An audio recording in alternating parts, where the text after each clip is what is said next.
أستغفر الله العظيم أستغفر الله العظيم أستغفر الله العظيم. السلام عليكم ورحمة الله وبركاته. أعوذ بالله من الشيطان الرجيم. بسم الله الرحمن الرحيم. الحمد لله الذي هدانا لهذا وما كنا لنهتدي لولا أن هدانا الله.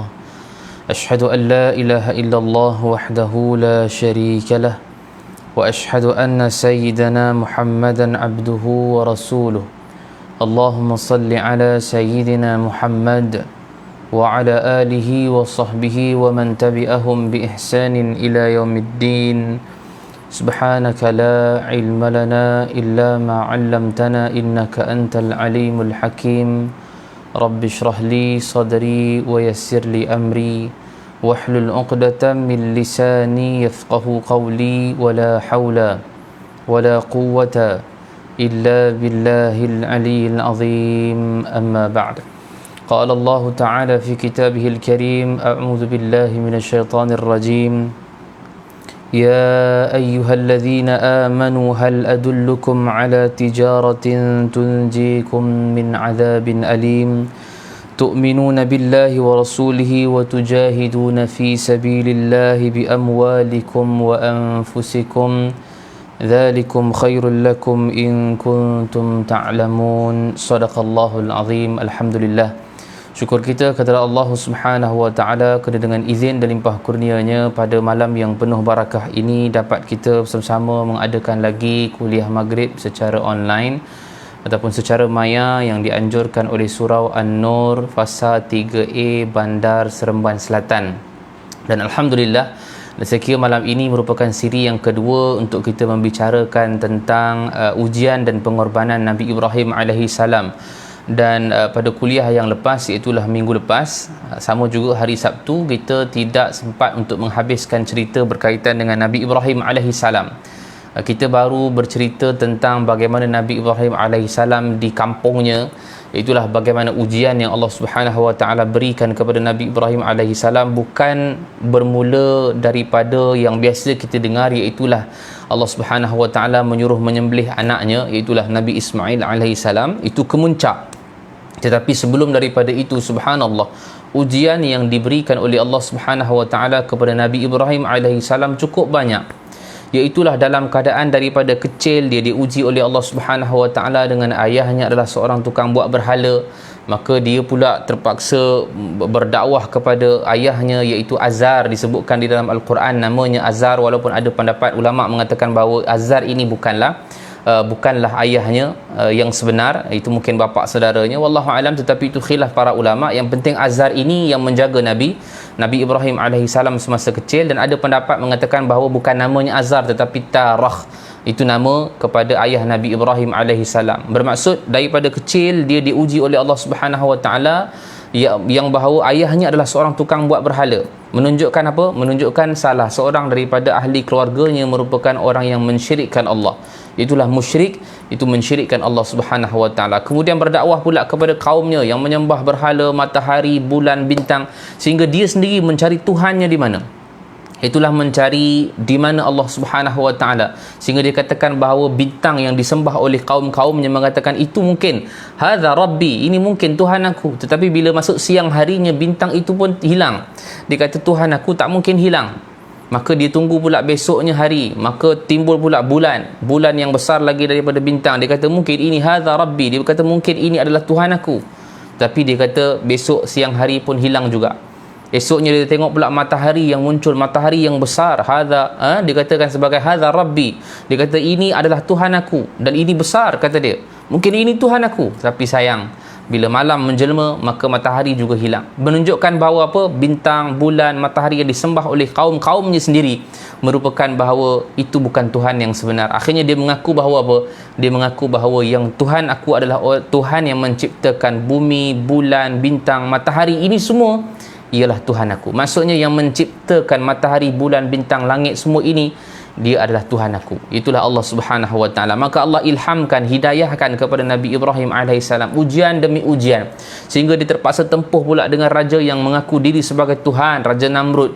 Sebagaimana Allah sebutkan dalam surah Al-Baqarah, kita dah bincang dah pada kuliah yang lalu, bagaimana dia berdebat dengan raja yang zalim, sehingga dia mengatakan bahawa aku juga adalah boleh menghidup dan mematikan, ana uhyi wa umit, aku juga boleh menghidup dan mematikan, aku Tuhan.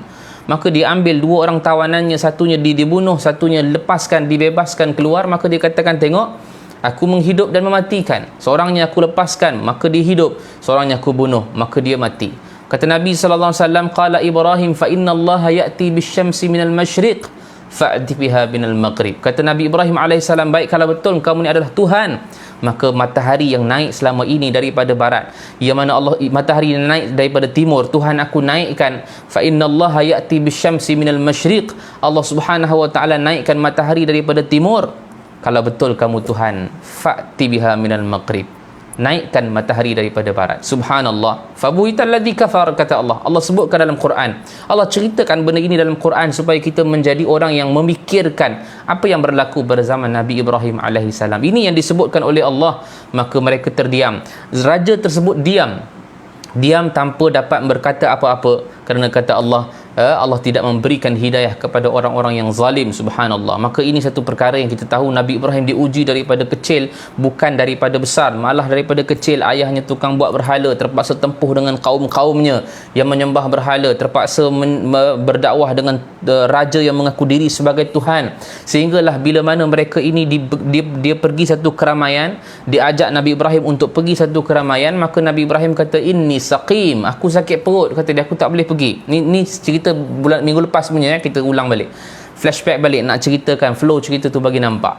Maka bila mana kaum-kaum dia semua pergi, akhirnya Nabi Ibrahim masuk ke dalam satu tempat ibadat dia. Akhirnya dia pecahkan semua patung-patung berhala yang ada dan ditinggalkan hanya satu patung yang besar sahaja. Maka baliklah kaum-kaumnya.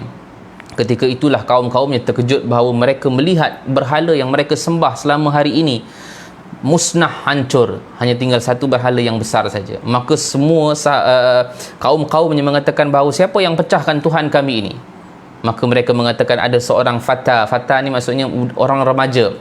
Ada satu orang remaja yang dia benci kepada Tuhan kita, iaitulah yuqalu lahu Ibrahim. Mereka kata bahawa Ibrahim ini anak remaja yang benci kepada Tuhan kami ini, panggil dia. Maka bila Nabi Ibrahim AS dipanggil oleh kaum-kaum tersebut, maka dia ditanya, betul ke kamu yang buat ini wahai Ibrahim? Kata Nabi Ibrahim AS, bukan aku yang buat, bahkan mungkin yang besar itu buat. Kata Nabi Ibrahim AS, cuba kata pada dia, mungkin dia boleh bercakap sebab dia saja yang tinggal, mungkin dia yang pecahkan semua berhala-berhala ini. Subhanallah. Tuan-tuan, Allah ceritakan dalam Quran ini supaya kita boleh fikir, boleh imagine bagaimana untuk berdakwah kepada orang yang bukan Islam, yang mereka menyembah selain daripada Allah. Memang betul, bila Nabi Ibrahim kata cuba tanya patung yang besar tu, barangkali dia boleh bercakap, dia tahu mungkin, sebab dia je yang tinggal, barangkali mungkin dia nampak siapa yang pecahkan berhala-berhala yang lain. Maka bercakaplah mereka ini sesama mereka. Maksudnya apa?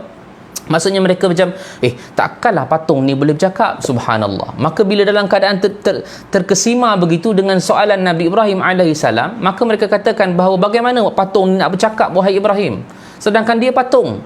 Maka Nabi Ibrahim kata, kalau dah betul dia ini adalah memang tak boleh bercakap, tak boleh beri mudarat, tak boleh beri manfaat, mengapa yang kau sembah dia? Uffil lakum wa lima ta'buduna min dunillah.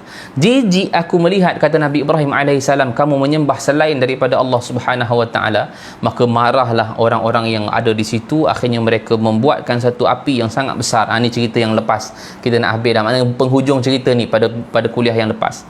Dalam keadaan api yang sangat marak, maka dalam keadaan begitulah mereka mencampakkan Nabi Ibrahim alaihissalam. Tuan-tuan bayangkan bagaimana sifat api dia adalah panas. Sifat api ini adalah sifat yang panas. Kita katakan api je mesti panas, kita takut nak sentuh. Sebab apa? Sebab api sifatnya memang panas. Dan Nabi Ibrahim alaihissalam dia tidak tahu pun bagaimana keadaannya bila dicampakkan ke dalam api itu akan jadi sejuk. Nabi Ibrahim tak diberitahu oleh Allah Subhanahu wa taala. Nabi Ibrahim tak diberitahu oleh malaikat Jibril alaihissalam bahawa api itu akan jadi sejuk. Tak. Malah malaikat Jibril datang kepada Nabi Ibrahim. Dia kata, wahai Ibrahim, nak tak aku tolong kamu? Kata Nabi Ibrahim apa? Kata Nabi Ibrahim, hasbiyallahu wa ni'mal wakil. Ini biasa. Kalau kita, tuan-tuan, saya nak sebutkan dalam keadaan kita ni, dalam keadaan terdesak mungkin, kita mungkin dalam keadaan tersepit mungkin, ataupun mungkin dalam kita ada masalah yang besar, jangan lupa kalimah yang disebutkan oleh Nabi Ibrahim alaihissalam ini, hasbiyallahu wa ni'mal wakil. Maknanya nak Jibril alaihissalam datang nak tolong dia pun, subhanallah, dia kata hasbiyallahu wa ni'mal wakil, cukup Allah bagi aku menjadi wakil. Sebab dia yakin bahawa Allah Subhanahu wa taala sedang pandang dia. Allah sedang pandang dia, Allah sedang lihat dia, Allah sedang dengar dia. Mustahil Allah akan sia-siakan dia. Mustahil Allah Subhanahu wa taala akan buat apa-apa berlaku pada dia. Subhanallah. Ini dia punya pergantungan kepada Allah Subhanahu wa taala. Ni kata ujian demi ujian yang Allah bagi pada Nabi Ibrahim alaihissalam. Sehingga dicampakkan ke dalam api, Nabi Ibrahim tak tahu pun api itu sejuk. Sehingga Allah cakap kepada api, qulna ya nar kuni bardan wa salaman ala Ibrahim. Kata Allah Subhanahu wa taala kepada api, ya nar, wahai api, kuni bardan wa salaman, jadilah kamu sejuk wahai api, wa salaman, dan juga selamatkan ala Ibrahim, selamatkan juga Nabi Ibrahim alaihi salam. Subhanallah. Ini mukjizat yang biasa kita katakan bahawa apa? Yang biasa kita katakan bahawa ianya adalah sifat yang panas. Api ini sifatnya panas, tetapi dengan Allah Subhanahu wa taala punya kuasa, api itu menjadi sejuk. Wassalaman ala Ibrahim, dan Nabi Ibrahim juga diselamatkan oleh Allah Subhanahu wa taala. Subhanallah, itu cerita minggu lepas. 15 minit kita cerita minggu lepas pun cerita. Subhanallah. Untuk nak kaitkan cerita kita pada malam ini berkaitan dengan Nabi Ibrahim alaihissalam punya ujian dan pengorbanan, akhirnya Nabi Ibrahim pun keluar daripada kampung tersebut, dihalau oleh orang-orang kampung. Siapa yang ikut kepada Nabi Ibrahim? Ada 2 orang saja yang ikut Nabi Ibrahim. Maksudnya 3 orang lah semua. Nabi Ibrahim, isterinya Sarah, dan anak buah kepada Nabi Ibrahim, Nabi Lut alaihi salam. Saya ingat mungkin ada ramai yang tak tahu, oh rupanya Nabi Lut ini anak buah Nabi Ibrahim. Ya, Nabi Lut ini adalah anak buah kepada Nabi Ibrahim alaihi salam. Tapi bila mana dalam perjalanan nak pergi ke Mesir waktu ni, perjalanan pergi ke Mesir, maka Allah Subhanahu wa taala melantik Nabi Lut alaihi salam untuk menjadi nabi dan rasul. Pada ketika itulah Nabi Lut alaihi salam, kita tahu dia terpaksa pergi ke negeri Sodom di Jordan untuk berdakwah kepada kaum-kaum yang melakukan homoseksual ini. Bukan maksudnya laki-laki dengan laki-laki saja di Sodom ni, di Jordan ni, bukan. Laki-laki dengan laki-laki, perempuan dengan perempuan. Subhanallah, di zaman Nabi Lut alaihi salam lagi telah pun berlaku benda ni. Maka apa berlaku kepada kaum Nabi Lut alaihi salam? Ini ringkas cerita pasal Nabi Lut kan. Akhirnya bertahun dah Nabi Lut alaihi salam berdakwah kepada kaumnya di negeri Sodom. Akhirnya Allah terbalikkan negeri itu. Semuanya terbalik, melainkan Nabi Lut alaihi salam dan anaknya sahaja diselamatkan oleh Allah Subhanahu wa taala. Selebihnya Allah Subhanahu wa taala hancurkan dan tenggelamkan mereka di dalam bumi Allah Subhanahu wa taala, termasuklah isteri Nabi Lut alaihi salam. Bagaimana Nabi Ibrahim dengan Sarah? Baik, kita nak sambung cerita berkaitan dengan Nabi Ibrahim alaihi salam dan juga Sarah alaihi salam. Nak pergi ke mana lepas ini? Ini cerita dia. Jadi saya ucapkan alu-aluan terima kasih banyak kepada semua yang menonton pada malam yang penuh barakah ini. Terima kasih yang like, yang share, yang komen. Kita belum start lagi. Itu hanyalah flashback sahaja, murajaah, ulang kaji pada kuliah yang lalu. Terima kasih kepada semua yang memberikan salam. Terima kasih yang like, yang share, yang komen. Subhanallah, terima kasih Nirzazul Azwan, terima kasih Ani Faiz, Zakiyah Idrus, Ustaz Zulkifli, Syah Zalila, Muhammad Yusof, Syahid Rahman, Nurul Hida, terima kasih banyak. Nurul Faizura, terima kasih yang menonton, yang share. Surau An-Nur, terima kasih banyak yang menonton. Salida Saleh, Aisyah Karim, terima kasih banyak yang menonton, yang like, yang komen, yang share. Mudah-mudahan Allah Subhanahu wa taala memberikan rahmat dan kemanfaatan buat kita pada malam yang penuh barakah ini. Boleh share lagi dan boleh komen mungkin apa saja poin yang tuan-tuan nak komen berkaitan dengan kisah Nabi Ibrahim alaihissalam ini, dan mungkin boleh juga tuan-tuan komen di mana tuan-tuan berada sekarang ini. Mungkin kita boleh kenal lebih rapat lagi, bukan sahaja jemaah surau yang ada di Seremban sahaja yang menonton pada malam ini, tetapi mungkin luar daripada Seremban, mudah-mudahan ada juga bersama-sama dengan kita pada malam yang penuh barakah ini. Saya tahu Azwan daripada Kulim, subhanallah, daripada Kedah kita ada sahabat di sana. Mungkin sahabat-sahabat kita yang lain daripada Kedah pun mungkin mungkin ada bersama-sama dengan kita. Jom kita tulis di ruangan komen. Daripada Shah Alam, subhanallah, Syazid Rahman, terima kasih banyak. Mudah-mudahan Allah Subhanahu Wa Taala merapatkan lagi ukhuwah kita, bukan saja di online, tapi mungkin lepas habis PKP nanti kita doa pada Allah Subhanahu Wa Taala, Allah segerakan angkat wabak COVID-19 ini untuk kita boleh merapatkan ukhuwah kita di luar. Mudah-mudahan Allah Subhanahu Wa Taala memakbulkan. Baik, jom sambung cerita tentang Nabi Ibrahim alaihi salam. Daripada Ceras, terima kasih banyak Nurul Hida. Baik, bila mana Nabi Ibrahim AS telah pun berada dalam perjalanan nak pergi ke Mesir pada ketika itu. Tuan-tuan bayangkan ketika itu Hajar dah ada belum? Hajar belum ada. Hajar ada bila? Selepas daripada ini. Anak Nabi Ibrahim AS dah ada belum? Juga belum ada. Anak Nabi Ibrahim belum lahir lagi. Anak Nabi Ibrahim yang pertama lahir adalah Nabi Ismail AS. Mana kata Nabi Ismail AS bermaksud Nabi Ibrahim berkahwin dengan Hajar baru dapat anak yang pertama. Mana Nabi Ibrahim dengan Ismail belum dapat anak, Nabi Ibrahim dengan Sarah belum dapat anak lagi? Belum. Dapat Ismail dulu, beberapa tahun, berbelasan tahun kemudian baru dapat Ishaq alaihi salam. Baik, kita nak cerita yang ini. Bila dalam perjalanan dan akhirnya pergi ke Mesir untuk sambungkan dakwah Nabi SAW. Terima kasih Pakcik Janggut yang tunjuk good tu. Subhanallah. Bila Nabi Ibrahim AS dan Sarah pergi menuju ke Mesir, tuan-tuan, berlaku apa? Tiba-tiba ini dituliskan dalam kitab Sahih Bukhari, riwayat Imam Al-Bukhari rahimahullahu taala, bahawa Nabi Ibrahim alaihissalam dan Sarah bertemu dengan Firaun. Tetapi bukan Firaun zaman Nabi Musa alaihissalam. Itu Firaun yang kita biasa dengar dalam Al-Quran, jahat. Tapi Firaun yang ini adalah hidup zaman Nabi Ibrahim alaihissalam, jahat juga. Sebab itu bila mana disebutkan oleh Nabi SAW, qala Nabi SAW, hadis riwayat Imam Bukhari, hajara Ibrahim alaihissalamu bisarata, iaitulah Nabi Ibrahim alaihissalam dan berhijrah bersama-sama dengan Sarah. Fadakhala biha qaryatan fiha malakun minal muluk. Subhanallah. Maka dia masuk dalam satu kampung yang padanya ada satu raja yang memang raja sekalian raja. Maksudnya yang dimaksudkan ini adalah Firaun. Maka ketika itu dia masuk, dakhala Ibrahimu bi imra'atin hiya min ahsanin nisa. Dia masuk ke dalam kampung itu bertemu dengan raja tersebut dalam keadaan dia masuk dengan Sarah yang dikatakan bahawa perempuan yang sangat cantik pada masa itu. Sarah ni walaupun usianya dah berumur sikit. Kita tahu usia mereka ini bila mendapatkan anaknya nanti Nabi Ismail alaihissalam, usia Nabi Ibrahim disebutkan dalam kitab tafsir Ibnu Kathir, usia Ibrahim adalah 86 tahun. 86. Ada juga riwayat yang lain dalam kitab tafsir yang lain menyebutkan usia Nabi Ibrahim 92 tahun ketika dapat anak pertama. Subhanallah, tuan-tuan bayangkanlah bagaimana usia Nabi Ibrahim alaihissalam ni dah lanjut 86 tahun. Ada riwayat kata 92 tahun baru dapat anak pertama. Itulah Nabi Ismail alaihissalam. Maknanya dalam kategori umur Nabi Ibrahim dengan Sarah ini bertemu dengan Firaun pada ketika ini, usianya dah lanjut. Memang dah lanjut. Sebab lepas ni dia dapat Hajar. Macam mana dapat? Okey, baik, kita tengok cerita ni. Maka dalam keadaan dia masuk bertemu dengan raja tadi, fa arsala ilaihi ayya Ibrahim man hadhihi allati ma'aka. Kata raja ni tadi, bila dia masuk kepada raja ni, Firaun ni tadi, dia kata, wahai Ibrahim, siapa perempuan yang bersama dengan kau ni? Maknanya apa? Maknanya Firaun ni tadi dia telah terpikat dengan Sarah. Subhanallah. Sebab Sarah ni cantik walaupun usianya berumur dah, tapi Sarah ni sangat cantik. Jadi bila mana Firaun ni dia tengok Sarah ni, maka dia tanya, wahai Ibrahim, siapa di sebelah engkau ni? Kau datang dengan siapa ni? Maka kata Nabi Ibrahim alaihissalam, qala ukhti. Dia kata ni adalah adik-beradik aku, maknanya dia adalah saudara perempuan aku. Baik, di sini kita nak sebutkan apa? Ada ulama dia membahaskan berkaitan dengan ukhti ini. Dia kata Nabi Ibrahim alaihissalam mustahil menipu.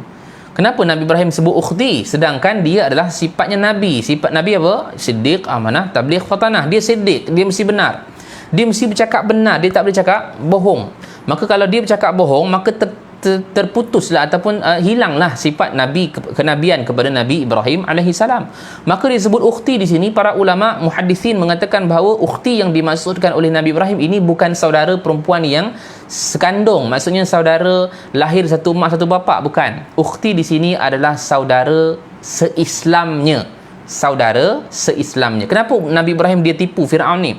Kerana mengikut daripada kajian, bila mana Nabi Ibrahim alaihissalam menyebut, kalau dia kata ini adalah zaujati, dia kata kalau ini adalah isteri aku, Firaun yang memang tadi dah suka kepada isterinya Sarah ini, pasti dia akan bunuh Nabi Nabi Ibrahim pasal dia suami, dia mesti lenyapkan suami itu dulu dalam muka bumi. Tapi kalau dia sebut ini adalah adik saudaraku ataupun ini adalah adik perempuan aku, maka kalau dia kata yang dia tahu yang Ibrahim ini adalah abangnya, mustahil dia boleh bunuh. Sebab abang kan, bila abang mesti nak respect. Aku nak ngorek adik, mesti abang mesti kena respect. Itu dikiaskan dan dikaji kenapa Nabi Ibrahim alaihissalam sebut ukhti. Kemudian summa raja'a ilaiha faqala la tukadzibani wa la tukadzibi hadithi, kata dia. Kata Nabi Ibrahim alaihissalam bila mana dia jumpa balik dengan Sarah, dia kata la tukadzibi hadithi, dia kata jangan engkau dustakan apa yang aku cakap tadi. Maksudnya aku cakap engkau ni adalah saudara aku, fa inni akhbartuhum annaka ukhti, kerana aku bagi tahu pada Firaun tadi mereka ni engkau adalah saudara perempuan aku, maksudnya adik-beradik aku. Jangan kata tidak. Maknanya kau kata je aku ni adalah adik-beradik engkau, itu saja. Sebab apa? Ini satu benda yang kita katakan Nabi Ibrahim alaihissalam disebut kepada Sarah, wallahi an 'alal ardi min mu'minin ghairi wa ghairuki. Dia kata wallahi yang dia ada di atas bumi sekarang ni, Mesir ni, yang ada sekarang atas bumi ni, yang beriman hanya engkau dan aku saja. Yang lain semua tak beriman. Subhanallah, bayangkan bagaimana Nabi Ibrahim AS dia nak tempuh pula ujian ni. Tadi ujian bertemu dengan ayah dia, syirikkan Allah. Ujian dengan kaum dia, sembah berhala. Ujian dengan raja yang zalim, Namrud, yang kata dia mengaku diri sebagai Tuhan. Tiba keluar daripada kampung pergi ke Mesir, jumpa pula raja yang syok pula kepada isterinya Sarah. Subhanallah, tuan-tuan. Saya ingat kita ayah-ayah, suami-suami ni pun, kalaulah ada orang yang nak kenal isteri kita pun, kita naik angin dah. Kan? Bayangkan bagaimana Nabi Ibrahim alaihissalam diuji pula begini. Diuji pula dengan Firaun suka pula kepada Sarah. Subhanallah. Akhirnya Firaun, ringkaskan cerita sebab hadis ni panjang. Sehinggalah Firaun suruh Ibrahim ni balik dulu. Balik, tinggalkan Sarah di sini. Lagilah tuan-tuan, apa perasaan seorang suami yang tinggalkan isterinya dengan orang yang memang tak beriman? Apa berlaku?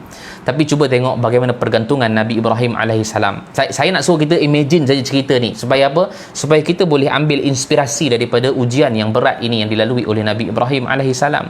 Kita tengok bagaimana keadaan Nabi Ibrahim balik dan dia bergantung harap betul dengan Allah Subhanahu wa taala. Dan Sarah, Ibrahim tahu bahawa Sarah juga adalah orang yang beriman. Sebab dia kata apa? Sebab dia kata wallahi in 'alal ardi min mu'minin ghairi wa ghairuki. Dia kata ada yang atas bumi ni yang beriman hanya engkau dan aku saja. Lain tak beriman. Jadi bahawa Sarah juga adalah orang yang beriman. Subhanallah. Sarah juga adalah orang yang beriman, dan dia juga bergantung harap kepada Allah Subhanahu wa taala. Sehinggalah ada riwayat yang lain, Bukhari juga, ketika itulah Firaun dia datang nak terkam Sarah untuk nak rogol dia. Subhanallah, saya nak quotekan doa ini supaya kita boleh amalkan sama-sama. Baik sahabat kita yang menonton, orang yang perempuan, wanita, atau mungkin suami-suami yang boleh baca. Maksud boleh baca ni bukan maksudnya ustaz ada ke orang perempuan nak rogol orang lelaki. Ada, zaman ni ada orang perempuan rogol orang lelaki. Zaman ni bukan calang-calang zaman, tuan-tuan. Bukan saja orang lelaki rogol orang perempuan, kita dengar yang mana perempuan rogol lelaki pun ada. Ni zaman ni punya cerita. Jangan kata perempuan rogol lelaki, manusia rogol lembu pun ada. Subhanallah. Kita pun tak tahulah zaman ni sangat teruk kan. Sangat teruk. Bukan saja wanita, manusia rogol manusia. Bukan perempuan rogol laki-laki, bukan laki rogol perempuan, tetapi manusia rogol binatang pun ada. Subhanallah. Maka kalau kita nak kongsikan doa ini, boleh untuk kita amalkan. Baik wanita yang sedang menonton ataupun mungkin lelaki yang sedang menonton, nak berikan doa ini kepada isteri dia, nak berikan doa ini kepada anak dia, amalkanlah. Sebab doa ini adalah doa Sarah. Doa Sarah. Siapa Sarah? Sarah adalah isteri kepada Nabi Ibrahim alaihissalam. Bila dalam keadaan dia nak diterkam oleh Firaun pada ketika itu, maka dia doa, Allahumma in kunta amantu bika wa bi rasulika. Subhanallah. Tuan-tuan, kalau tak sempat nak ikut doa ini, type saja di Google doa Sarah. Doa Sarah, isteri Nabi Ibrahim. Ada. Kalau sempat, kalau tuan-tuan ada berkelapangan yang mungkin sedang menonton, boleh tolong type sekejap di Google, copy paste masuk dalam komen kita. Mudah-mudahan yang lepas ni menonton boleh dapat manfaat. Kata Sarah, Allahumma in kunta amantu bika wa bi rasulika. Kata Sarah bila mana nak diterkam oleh Sarah, diterkam oleh Firaun, dia kata, ya Allah, sekiranya aku ini adalah orang yang beriman kepada Engkau wahai Allah, dan aku juga beriman kepada Rasul Engkau wahai Allah. Wa ahsantu farji.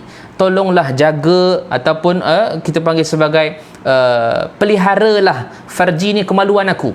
Illa ala zauji, melainkan ke atas suami aku sahaja. Subhanallah, ini doa yang kita boleh baca setiap kali kita nak keluar rumah, baik orang lelaki baik orang perempuan pun boleh kita baca je lah doa ini supaya kita betul-betul berharap kepada Allah.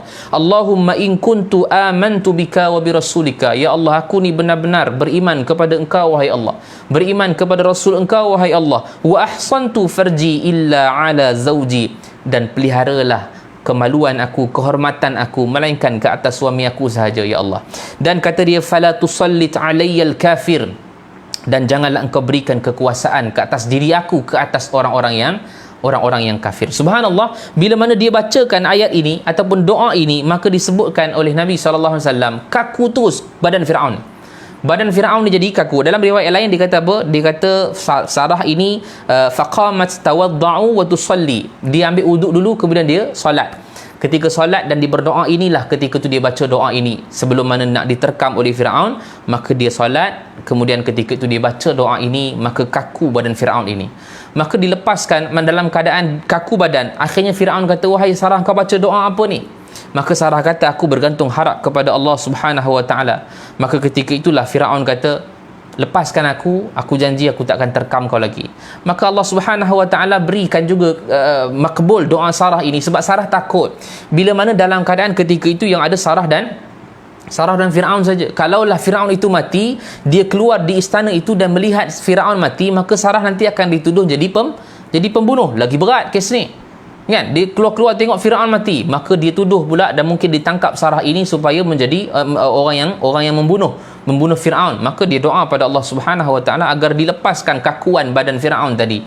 Dan bila dilepaskan kakuan badan Firaun, tiba sekali lagi Firaun nak terkam, maka Sarah baca doa ini sekali lagi. Allahumma in kuntu amantu bika wa bi rasulika wa ahsantu farji illa ala zawji fala tusallit alayya al-kafir. Subhanallah, dia baca doa ini sekali lagi, maka kaku sekali lagi doa badan Firaun. Subhanallah, kaku lagi sekali, minta lagi sekali kepada Sarah, sebab takut nanti bila mana mati Firaun, Sarah dituduh menjadi pembunuh.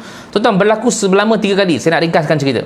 Berlaku sebanyak 3 kali perkara ini di tempat yang sama, di istana Firaun. Sehinggalah kali ketiga Firaun kata, wahai Sarah, aku janji kalau kau lepaskan aku kali ini, aku tak akan apa-apakan kau lagi, dan aku berikan kau satu hadiah. Engkau boleh balik, irji'u, kata Firaun, balik kepada Ibrahim. Aku takkan kacaukan lagi, dan aku akan berikan wa a'tuha ajara. Ni dia punya point dia. Dan aku akan berikan Sarah ini upah ataupun hadiah. Maka ketika itulah dia dapat Hajar alaihassalam. Subhanallah, rupanya Hajar ini adalah seorang hamba yang diberikan Firaun kepada Sarah, dan akhirnya daripada hadiah yang diberikan kepada Sarah inilah Sarah ataupun Hajar ini berkahwin dengan Nabi Ibrahim alaihissalam. Ni ceritanya dalam sahih Bukhari. Subhanallah, maka itu antara yang kita tahu bahawa kisah Nabi Ibrahim alaihissalam di Mesir pada ketika ini. Dan ketika itu dia keluar balik, dalam riwayat katakan dia balik ke Palestin. Begitulah riwayat mengatakan, sebab Nabi Ibrahim ni dia banyak tempat dia pergi. Banyak tempat dia berjalan. Akhirnya ketika itu dia pun pergi kepada Palestin. Tuan-tuan, apa berlaku bila mana Nabi Ibrahim alaihissalam dalam keadaan dia berkahwin dengan Hajar? Tuan-tuan bayangkan, ketika mana dia berkahwin dengan Sarah, dia tidak ada anak. Ini ujian yang seterusnya bagi Nabi Ibrahim alaihissalam. Tak ada anak.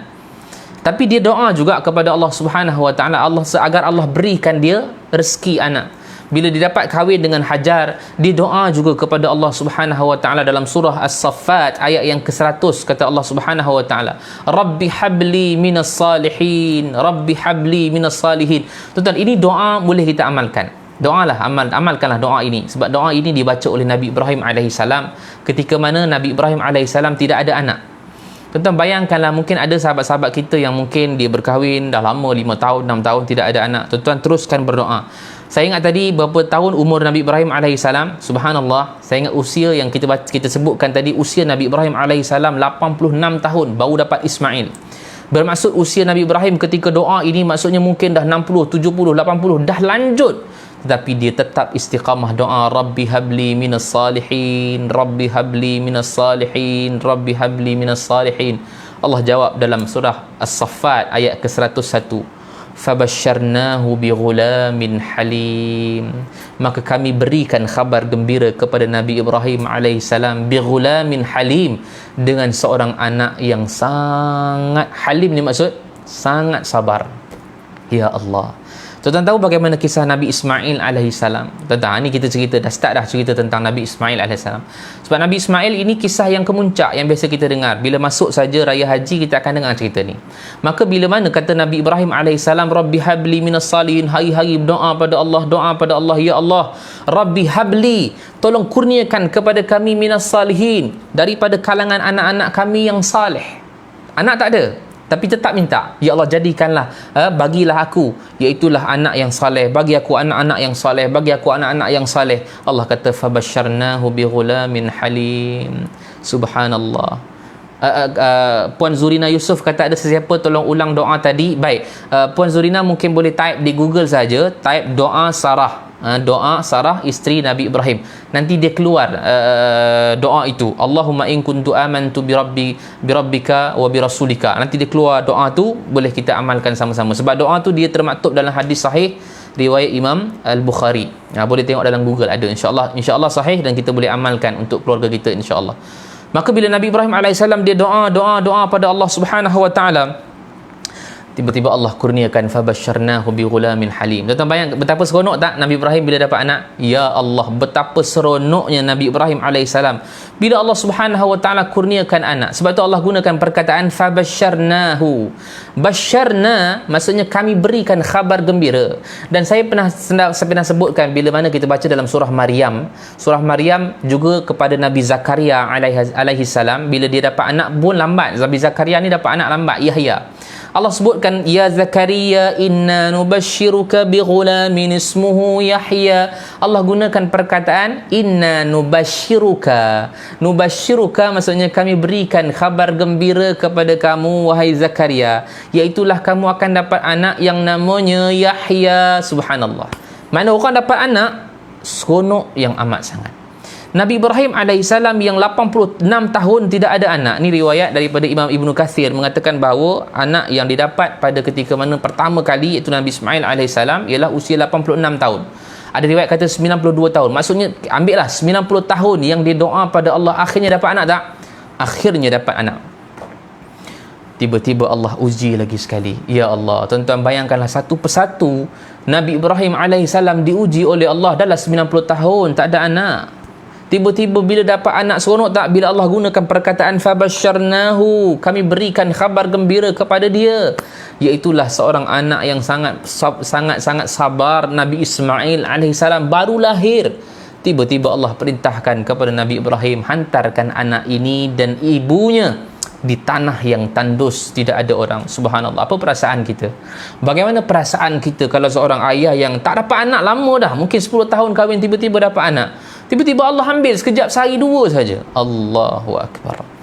Ini satu ujian yang berat bagi Nabi Ibrahim alaihissalam. Maka Nabi Ibrahim tetap juga tak Nabi Ibrahim alaihissalam lakukan. Subhanallah. Sebab itu bila mana Allah kata dalam surah Al-Baqarah, wa idzibtala Ibrahim rabbuhu bikalimatin fa'atammahunna. Perkataan fa'atammahunna ini merupakan Allah Subhanahu wa taala uji Nabi Ibrahim alaihissalam. Setiap ujian fa'atammahunna, maka Nabi Ibrahim lulus ujian tersebut.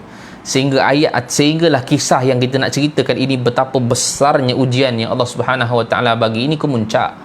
Sehinggalah Nabi Ibrahim alaihissalam bawa juga isterinya Hajar dan juga anaknya yang baru lahir. Subhanallah, seronok dapat anak, tiba-tiba Allah perintahkan pula. Kalaulah kita, kenapa Allah uji begini? Kalau kita yang duduk di kawasan ataupun duduk di tempat Nabi Ibrahim alaihissalam, kenapa Allah uji begini kepada aku? Kenapa Allah uji begini kepada Nabi Ibrahim alaihissalam? Tuan-tuan bayangkan bagaimana keadaannya. Kenapa Allah tak boleh biarkan Nabi Ismail sahaja yang dalam keadaan duduk dengan Nabi Ibrahim yang baru dapat anak, 90 tahun tak ada anak, baru dapat anak, tiba-tiba engkau suruh pula, Allah Subhanahu wa taala suruh pula dalam keadaan dia berhijrah pergi ke tempat lain, bukan duduk di sana dengan Nabi Ibrahim. Dihantarkan saja Hajar dan Ismail di sana, Nabi Ibrahim balik ke Palestin. Hajar dan Ismail di Mekah, yang mana waktu itu Mekah tak ada orang, yang mana Mekah hotel pun tak ada, Kaabah pun tak ada, kedai roti pun tak ada apa, kosong, air pun tak ada. Tapi kenapa Allah uji begini? Tuan-tuan tengok bagaimana Allah Subhanahu wa taala nak berikan ujian kepada keluarga yang cukup hebat ini. Akhirnya Nabi Ibrahim AS bawa jugalah Hajar dan Ismail pergi ke sana. sehinggalah diletakkan Hajar dan Ismail dan dibekalkan hanya beberapa makanan dan minuman sahaja. Maka Nabi Ibrahim nak keluar, nak balik, dan ketika itulah Nabi Ibrahim alaihissalam ditanya oleh Hajar. Dia kata, ya Ibrahim, ke mana kamu nak pergi? Kamu nak tinggalkan kami dua beranak di sini? Subhanallah. Hajar ni hebat. Hajar ni siapa? Hajar ni tadi adalah hadiah yang diberikan Firaun kepada Sarah, dan akhirnya Hajar dikahwinkan dengan Nabi Ibrahim alaihissalam. Tuan-tuan, Allah kahwinkan kepada isteri-isteri Nabi-Nabi dan Rasul ini bukan wanita yang calang-calang. Mereka orang yang hebat. Sehinggalah Nabi Ibrahim bila ditanya oleh Hajar, Nabi Ibrahim tak jawab. Nabi Ibrahim dalam keadaan tidak jawab. Kerana apa? Kerana Nabi Ibrahim tak sanggup nak bagi tahu, aku terpaksa tinggalkan kamu di sini. Tak sanggup. Sebab anak yang dia sayang, isteri yang dia sayang, dia terpaksa tinggalkan begitu atas perintah Allah Subhanahu Wa Taala. Tiba-tiba dalam keadaan isterinya tanya, ya Ibrahim, ke mana kamu? 2-3 kali dia ulang, ke mana kamu nak pergi wahai Ibrahim, nak tinggalkan kamu di sini? Hajar, yang cerdik, orang yang hebat, Allah, orang yang beriman, orang yang salihah, Allah Subhanahu Wa Taala ilhamkan kepada Hajar. Bila Nabi Ibrahim diam, Hajar tahu. Maka Hajar kata, Allahu amaraka bihadza. Wahai Ibrahim, adakah Allah yang perintahkan kamu untuk lakukan ini, wahai Ibrahim? Kata Nabi Ibrahim, bala, benar. Allahu amarani bihadza. Allah yang memerintahkan aku untuk buat begini. Subhanallah. Nabi Ibrahim ni tak sampai hati, tuan-tuan, nak bercakap dengan anaknya, dengan isterinya, terpaksa tinggalkan. Sebab ini perintah Allah. Bukan perintah manusia, perintah Tuhan Al-Khaliq. Dan ini juga adalah Khalil, kekasih kepada Allah Subhanahu Wa Taala. Maka diberikan juga kesetiaan, diberikan juga kelancaran bagi perkara itu berlaku juga atas perintah Allah Subhanahu Wa Taala. Bila Nabi Ibrahim sebut saja, bala, benar, ini adalah perintah daripada Allah, maka Hajar dalam keadaan redha, dia kata, idzan la yudayyi'una. Jadi kalau begitu pasti Allah tidak akan sia-siakan kami. Subhanallah. Hajar ni dalam keadaan redha hatinya, dia terpaksa tinggalkan juga isterinya, dia terpaksa tinggalkan juga dia duduk seorang diri dengan anak yang baru lahir tuan-tuan, bukan dah besar dewasa. Kalau dah besar dewasa mungkin kita katakan anak tu boleh tolong mak lah, tapi ni anak kecil lagi, dan kita tahu nanti kejadian jadi apa. Anak menangis, Ismail menangis nakkan air, Hajar terpaksa berlari. Nanti kita cerita bab ni. Tapi nak sebut ketika mana nak berpisah dengan Ibrahim kata, bala, benar. Tapi kata Hajar ketika itu, idzan la yudayyi'una. Pasti Allah tidak akan mensia-siakan kami kalau begitu. Maka berlalu pergilah Ibrahim alaihi salam, pergi jauh daripada pandangan sudut, tak nampak dah. Hajar tak nampak, Ismail tak nampak, Ibrahim pun tak nampak dah. Maka pisah jauh dah berpisah daripada gunung-gunung, dah tak nampak lagi dah. Pada ketika itulah Nabi Ibrahim yang dah jauh itu pusing berpaling kepada Kaabah ataupun kepada tempat Hajar dan juga Ismail yang dihantarkan tadi. Tapi tak nampaklah Hajar dengan Ismail, tak nampak. Nabi Ibrahim pun tak nampak Hajar, Hajar pun tak nampak Ibrahim. Tapi Nabi Ibrahim alaihissalam, dia pusing dan angkat tangan berdoa kepada Allah. Yang ini Allah ceritakan dalam surah Ibrahim ayat yang ke-37.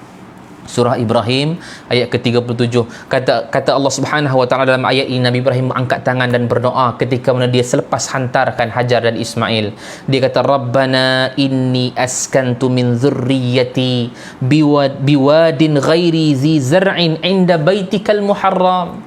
Dia kata, wahai Tuhan, aku telah tempatkan daripada kalangan zuriat aku ini dalam satu lembah yang tak ada apa-apa tumbuhan, tidak ada apa tanaman pun tak ada ketika itu, iaitulah dekat dengan rumah engkau wahai Allah yang dihormati, Baitikal Muharram, iaitulah dalam satu tempat yang kita panggil sebagai tempat yang mulia, yang dipanggil sebagai Baitullahil Haram sekarang ini. Maka ketika Nabi Ibrahim angkat tangan dan berdoa, dia kata, Rabbana liyuqimus salah. Ya Allah, jadikanlah mereka, supaya menjadikan mereka ini orang-orang yang mendirikan salat. Faj'al af'idatan minan nas tahwi ilaihim.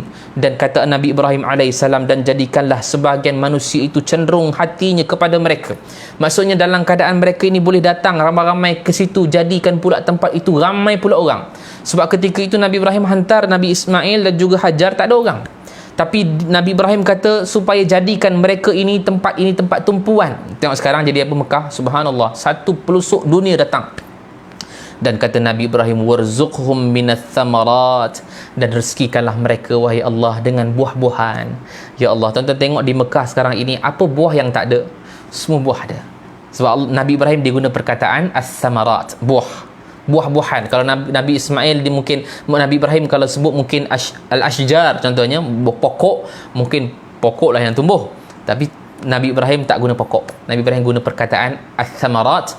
Maka semua pelusuk ataupun semua buah-buahan ada dekat Mekah. La'allahum yashkurun. Mudah-mudahan mereka ini menjadi orang yang bersyukur kepada Engkau wahai Allah.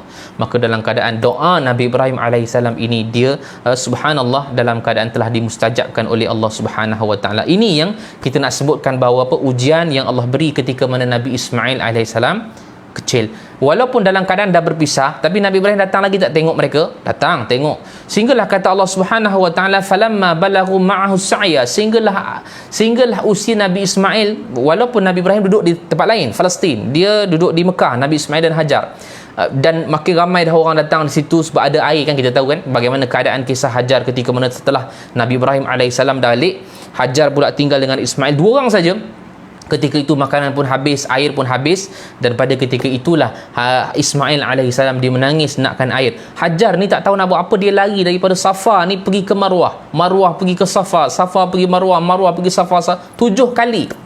Dan dia tidak tahu pun lariannya itu hari ini menjadi syiar Islam yang sampai hari kiamat berlakunya perkara ini, iaitulah kita panggil Inna Safa wal Marwata min sya'airillah. Safa dan Marwah itu menjadi syiar-syiar Islam, syiar-syiar Allah. Subhanallah. Hajar tak tahu pun benda tu yang lari daripada Safa, Marwah, Marwah, Safa untuk cari air.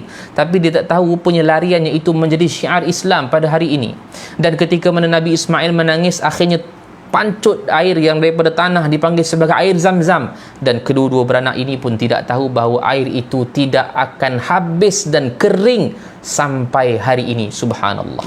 Berkat keredaan Hajar, keredaan Ibrahim, keredaan Ismail, kesabaran mereka anak beranak, kekuatan mereka, pergantungan mereka kepada Allah Subhanahu wa taala. Tuan-tuan, kita tahu apa? Kita tahu akhirnya hari ini menjadi cerita tiap-tiap tahun kali, setiap kali raya haji, cerita mereka akan dikumandangkan oleh para asatizah.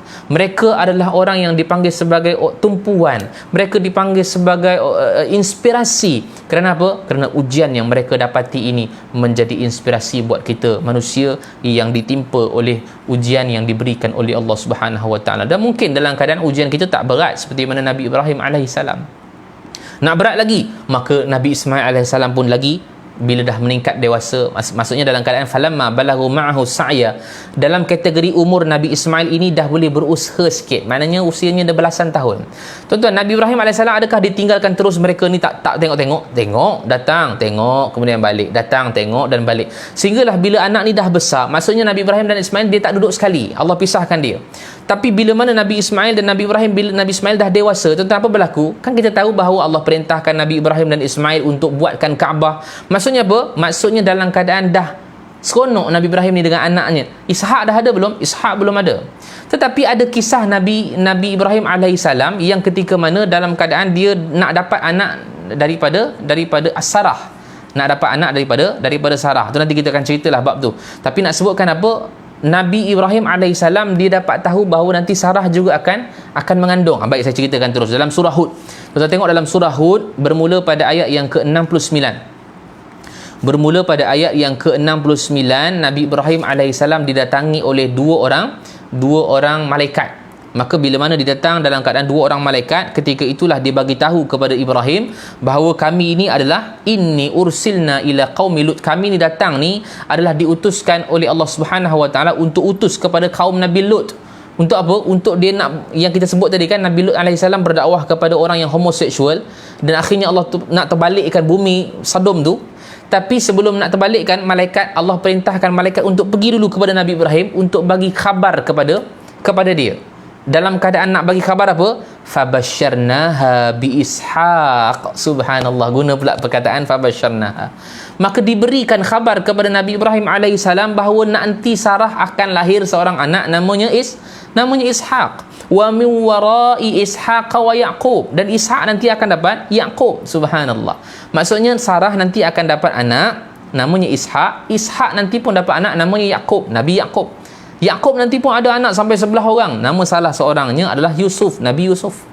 empat keturunan, empat generasi yang dilantik oleh Allah sebagai seorang Nabi dan Rasul. Qalat, kata isteri Nabi Ibrahim AS, Sarah ni, ya wailata, dia kata mana mungkin aalidu ana ajuz, dia kata aalidu wa ana ajuz, dia kata mana mungkin aku boleh beranak sedangkan aku ni adalah ajuz, wa hadha ba'li syaikhan, dan tengoklah Nabi Ibrahim dia tua. Maknanya umur Nabi Ibrahim ketika ni dah 90 lebih dah. 90 lebih. Nabi Ibrahim dah ada dekat Mekah lah waktu ni. Ini saya ringkaskan, splitkan cerita ni, kisah Nabi Ibrahim dengan Sarah pula, untuk nak dapatkan Ishak, cerita pasal Ishak pula. Maka dalam keadaan Allah Subhanahu wa taala menyuruh malaikat sebut begitu, maka Allah Subhanahu wa taala menyuruh malaikat kata, qalu ata'jabina min amrillah. Kata malaikat, dia kata, apakah kamu merasa ajaib tentang ketetapan yang Allah Subhanahu wa taala berikan? Rahmatullahi wa barakatuhu alaikum wa ahlul bait. Dia kata rahmat Allah Subhanahu wa taala dan keberkatannya dicurahkan ke atas ahlul bait. Innahu Hamidun Majid. Subhanallah, ini cerita seronoklah kalau kita cerita panjang. Mungkin kita buat sesi khas untuk cerita tentang Sarah dan juga Nabi Ibrahim alaihissalam. Tapi nak sebutkan apa? Nabi Ibrahim juga telah diberikan khabar gembira yang bahawa Sarah dia akan lahirkan seorang anak namanya Ishak. Dan daripada Ishak ini dapatnya Yaqub. Daripada Yaqub inilah lahir kaum Bani Israel yang banyak. Syuaib, Musa, Harun, Zulkifli, Daud, sampailah Nabi Isa alaihissalam. Habis Nabi Muhammad duduk di mana, Ustaz? Nabi Muhammad duduk dekat Bani Ismail, tu keturunan Nabi Ismail di Mekah tu. Sana saja Nabi Muhammad SAW daripada keturunan Ismail, lahirlah Adnan, lahirlah sampailah Abdul Muttalib, sampailah Abdullah, sampailah Nabi kita Muhammad sallallahu alaihi wasallam. Subhanallah. Maka bila mana tengah dalam seronok tuan-tuan, Nabi Ibrahim AS ni dia bukan duduk di Palestin saja, tapi dia ulang alik Palestin, Mekah, Palestin, Mekah, Palestin, Mekah. Dalam keadaan seronok dah Nabi Ismail dah besar. Bila Nabi Ismail dah besar, maka Allah perintahkan pula untuk bina balik Kaabah, naikkan balik batu-batunya supaya jadi besar, supaya orang boleh rukuk, orang boleh sujud, orang boleh tawaf, orang boleh iktikaf. Tuan-tuan, seronok tak bila ada anak yang boleh sama-sama bekerja dengan kita? Pergi kedai, mungkin main sama-sama, seronok. Begitu juga Nabi Ibrahim AS, bila dah Allah kata falamma balagha ma'ahu sa'ya, umur Nabi Ismail ni dah tingkat dewasa, dah boleh tolong ayah dia buat kerja gitu gini bagai apa semua. Sekali lagi Allah uji Nabi Ibrahim AS. Sekali lagi Allah uji Nabi Ibrahim AS bila dah seronok anaknya dah besar begini. Tiba-tiba Nabi Ibrahim mimpi yang Allah Subhanahu wa taala perintahkan untuk sembelih anaknya. Sehingga lepas daripada mimpi itu dia cakap pula dekat anak dia, qala ya bunayya, wahai anak kesayanganku, wahai anak kesayangan ayah, inni ara fil manami anni azbahuka. Semalam aku tengok dalam mimpi aku sembelih engkau wahai Ismail. Fanzur madza tara, apa pandangan engkau? Maksudnya dalam keadaan ayah dia yang hebat ini, anaknya pun yang hebat ini, minta juga dalam keadaan dia mimpi. Patut tak ayah minta lah, Allah perintahkan aku boleh sembelih engkau terus. Tapi dengan sebab benda ni berat yang amat sangat, ini kemuncak ujian Nabi Ibrahim alaihissalam. Fanzur madza tara, apa pandangan engkau tentang mimpi yang ayah mimpi ni wahai Ismail? Tuan-tuan bayangkan bagaimana Nabi Ismail jawab. Kata dia, qala ya abati fa'al ma tu'mar, wahai ayah kesayanganku, buatlah apa yang diperintahkan oleh Allah Subhanahu wa taala. Satajiduni insyaallahu minas sabirin, dan kau pasti akan dapati aku nanti insyaallah berada di kalangan orang-orang yang sabar. Subhanallah. Tuan-tuan, kita tak mampu nak tempuh bagaimana Nabi Ibrahim alaihissalam tempuh, Nabi Ismail alaihissalam tempuh. Dan kita pun tahu bagaimana keadaan begini. Akhirnya Nabi Ibrahim alaihissalam pun nak sembelih anaknya, sehingga kata Allah falamma aslama wa tallahu lil jabin. Ini dalam surah As-Saffat, surah As-Saffat bermula ayat ke-100 tu dah cerita dia. Dalam surah As-Saffat ayat ke-100 dah mula cerita ni. Maka ketika mana dah letakkan Nabi Ismail alaihissalam untuk nak sembelih, wa nadainahu ayya Ibrahim, maka seruan dipanggil, wahai Ibrahim, qad saddaqtar ru'ya, engkau telah benarkan mimpi engkau. Maksud apa? Maksud engkau telah membenarkan mimpi yang kau mimpi ni, sebab mimpi para anbiya dia adalah wahyu daripada Allah. Engkau telah benarkan mimpi, maksudnya apa yang Allah perintahkan kepada kamu buat. Kata Allah Subhanahu wa taala, inna kadzalika najzil muhsinin, inilah kami berikan balasan kepada orang-orang yang beriman kepada Allah, orang-orang yang dalam keadaan al-muhsinin, orang-orang yang buat kebaikan, ia memang baik dan orang yang membuat kebaikan. Inna hadza lahuwal balaul mubin. Subhanallah.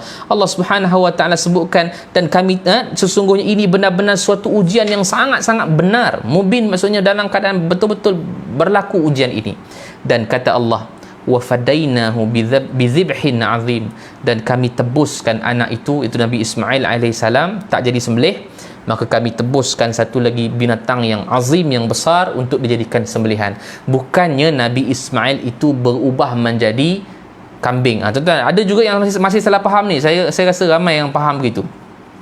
Bukan Nabi Ismail walaupun dah diletakkan untuk nak sembelih, Nabi Ismail itu kata Allah pling bertukar menjadi kambing. Bukan. Nabi Ismail tak disembelih, ditolak ke tepi, Allah bawa datang satu kambing sembelihan dipanggil kibash. Ada satu riwayat kata kibash, tapi dalam Quran sebut bizibhin azim saja, satu sembelihan yang besar untuk digantikan sembelihan tadi, untuk membenarkan ru'ya ataupun mimpi Nabi Ibrahim alaihi salam. Subhanallah. Maka ini antara yang kita katakan bahawa kemuncak kepada Nabi Ibrahim alaihi salam. Dan sebenarnya banyak lagi ujian yang diberikan oleh Allah Subhanahu wa taala kepada Nabi Ibrahim, daripada satu persatu, daripada ayahnya yang tukang buat berhala, daripada kaumnya yang menyembah berhala, kemudian bertemu pula dengan raja yang mengaku diri sebagai Tuhan, Raja Namrud, kemudian berlaku pula kepada Firaun yang nak merogol Sarah, isteri kesayangannya, kemudian dapat anak pula terpaksa dipisahkan dengan Nabi Ibrahim alaihissalam dalam keadaan dah besar, dah seronok dengan anak, dah bermain buat Kaabah sama-sama, tiba-tiba Allah perintah pula untuk sembelih anaknya. Ya Allah, besarnya ujian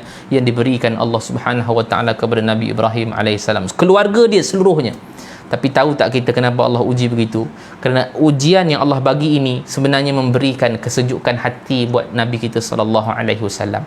Suatu kalau kita tengok kenapa tahiyat akhir ada sebutan nama Ibrahim, kama sallaita ala sayidina Ibrahim wa ala ali sayidina Ibrahim. Subhanallah. Sebab apa? Sebab bila Nabi SAW dia dengar cerita Nabi Ibrahim ini, Allah Subhanahu wa taala berikan cerita kepada Nabi Ibrahim tentang kepada Nabi Muhammad SAW tentang Nabi Ibrahim, hatinya sejuk. Sebab ujiannya berat lagi daripada ujian Nabi SAW. Ujian Nabi Ibrahim ni besar lagi. Tapi dalam keadaan fa'atammahunna, semuanya lulus yang diberikan ujian oleh Allah kepada Nabi Ibrahim. Subhanallah. Apa yang saya nak kaitkan untuk kita pada zaman ini ataupun untuk kita pada saat ini, yang Allah Subhanahu wa taala uji kita mungkin tak sebesar ujian Nabi Ibrahim alaihissalam, tapi ujian juga pada kita. Sebab ujian yang Allah berikan kepada kita ini mengikut level masing-masing. Allah berikan kepada saya ujian yang lain, Allah berikan kepada ujian tuan-tuan kepada tuan-tuan ujian lain-lain, beza-beza. Tetapi semuanya Allah tahu, semua mampu untuk la yukallifullahu nafsan illa wus'aha. Allah tahu bahawa kita semua mampu untuk menanggung ujian tersebut. Maka dalam keadaan tempoh begini tuan-tuan, saya nak tutup dah, kisah ni nak habis dah pun cerita kita. Saya nak tutupkan bahawa apa, sekarang ini semua orang diuji oleh Allah Subhanahu wa taala.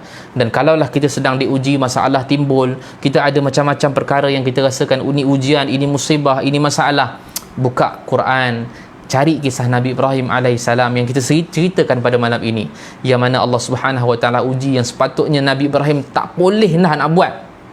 Pasal kalau kita duduk pada tempat Nabi Ibrahim pun kita tak boleh buat.